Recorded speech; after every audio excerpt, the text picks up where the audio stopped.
ابو سعید رضی اللہ عنہ نے بیان کیا کہ ایک دن رسول کریم صلی اللہ علیہ وسلم نے ہم سے دجال کے متعلق ایک طویل بیان کیا۔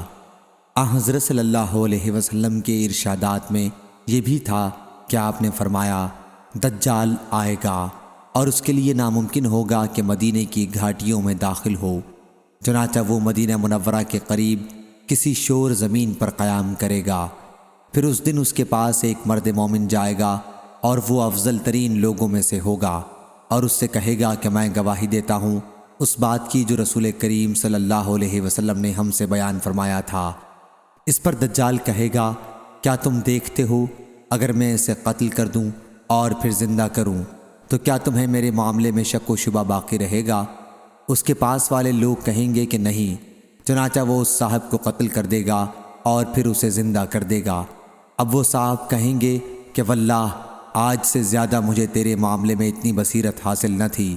اس پر دجال پھر انہیں قتل کرنا چاہے گا لیکن اس مرتبہ اسے مار نہ سکے گا۔ صحیح بخاری حدیث نمبر 7132۔